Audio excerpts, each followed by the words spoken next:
Здравствуйте, леди и джентльмены, меня зовут Константин Ульянов, я инструктор в клубе Fratria Fortis. Сегодня я хочу рассказать о новой генерации шлемов от Tiger Studio. Конкретно вот этот шлем – это подарок на день рождения, и хочу вам сказать, что давно у меня не было настолько радующего подарка. Значит, это самая свежая версия шлемов. Я счастливый обладатель этой экипировки с самого вообще первого практически дня создания. Это мой шлем, которому уже очень много лет. Он выдержал просто страшные испытания. Хочу сделать акцент на то, что он выдержал эти испытания, но тем не менее пора прийти, скажем так, к новому шагу. Итак, сегодня хочу, собственно, рассказать о его особенностях, каких-то новшествах и вообще немножко похвалить, честно говоря. Итак, конечно же, самая первая деталь, на которую мы обратим внимание, это на маску. Понятное дело, что улучшилась, собственно говоря, и материалы, она стала толще, то есть ее стало еще сложнее погнуть. Как вы видите здесь, собственно говоря, время было достаточно беспощадным к этому изделию, оно уже достаточно сильно гнутое. Скажем так, разница в толщине стали тут такая, что это уже погнуть становится очень-очень сложно. Что следующий важный нюанс. Маска стала заходить до конца шлема. То есть, если в предыдущих моделях, будь то эта, либо какая-то другая, маска все-таки закрывала, ну, грубо говоря, половину головы, теперь защита, ну, собственно, максимальная.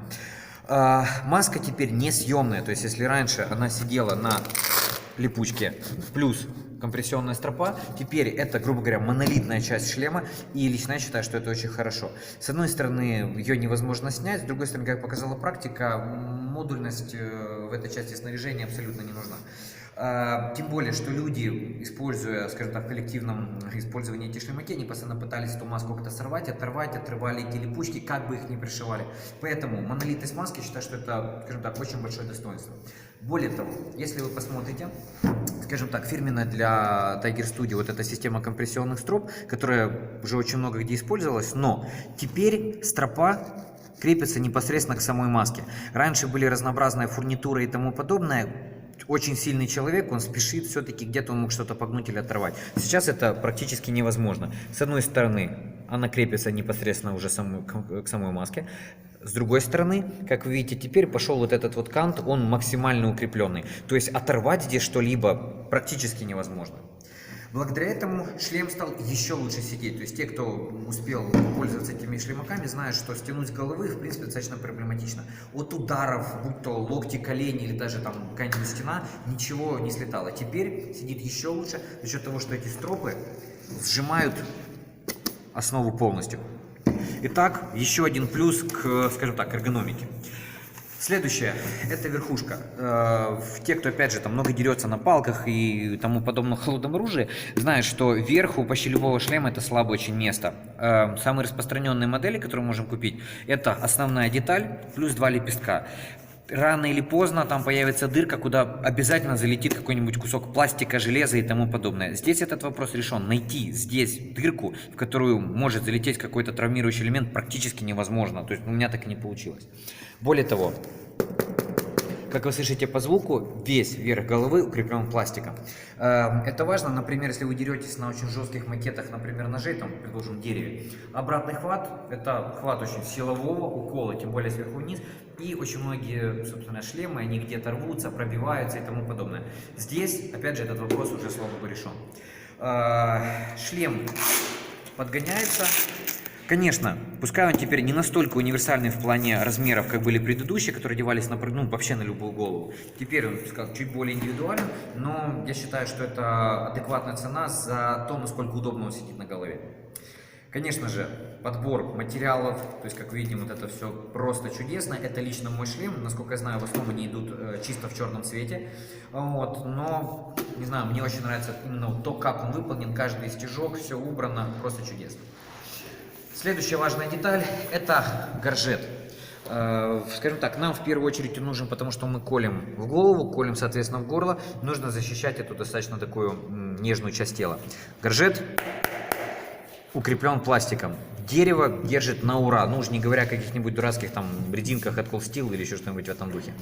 Вот эти лепестки при одевании шлема, они расходятся и закрывают ключицу, что, опять же, для какого-нибудь спортивного мечевого боя, ну, скорее всего, очень важно, потому что даже палкой можно человека травмировать. Потихонечку перейдем к внутренней составляющей этого шлема.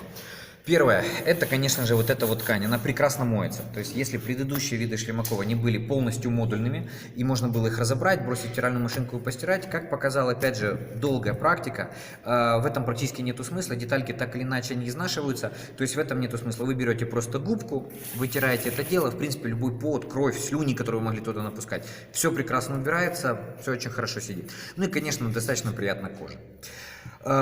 Немного изменилась вот эта часть, там чуть-чуть поменялись детали, теперь подбородок сидит просто как влитой. На предыдущих шлемах, от долгого ношения, начиналась такая штука, что немножко начинало как будто бы краснеть вот это вот место над бровями, потому что шлем начинал упираться сюда. Теперь этого нету, подбородок туда заходит, ну, не знаю, как будто бы просто с меня мерки снимали, настолько удобно.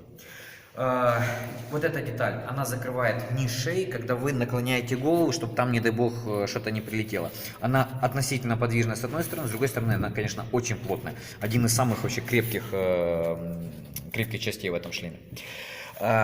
Следующий важный момент. Почему, скажем так, большинство шлемов, которые в целом не предназначены для оружейных единоборств, но их пытаются использовать, и в результате получается травма, например, уха, потому что в целом уши открыты. Здесь ухо выполнено, скажем так, достаточно эргономично с одной стороны, с другой стороны, благодаря большому забралу, ничего туда не может пролететь с одной стороны, с другой стороны, ухо утоплено и не получается вот этого избыточного давления, нету удара действительно очень сильного.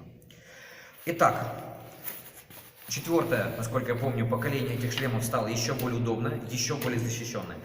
Да, немножко кажется он более громоздким, наверное, если мы сравним два этих шлема, то в целом видно, конечно, разница в размерах. Чуть-чуть, возможно, тяжелее, скажу честно, я не испытал никакого дискомфорта. Сказать, что это тяжело на голове, нет, он не ощущается, он распределяет очень хорошо вес. Внешне смотрится чуть более громоздко, возможно, но опять-таки в использовании нету никаких проблем.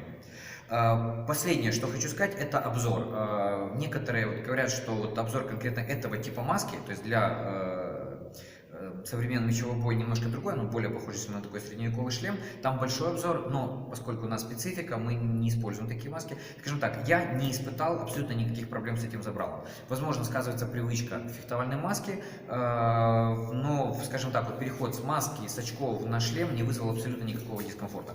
Итак, это очень хороший шлем, он прекрасно защищает, он очень хорошо выполнен, ну и тем более за такие деньги я считаю, что это лучшее, что можно купить на нашем рынке. Поэтому, если вы меня послушаете, прислушаетесь к моим рекомендациям и таки купите, я думаю, вы испытаете точно такой же восторг, как, собственно, который меня одолевает вот уже несколько дней после того, как он у меня появился. Спасибо большое.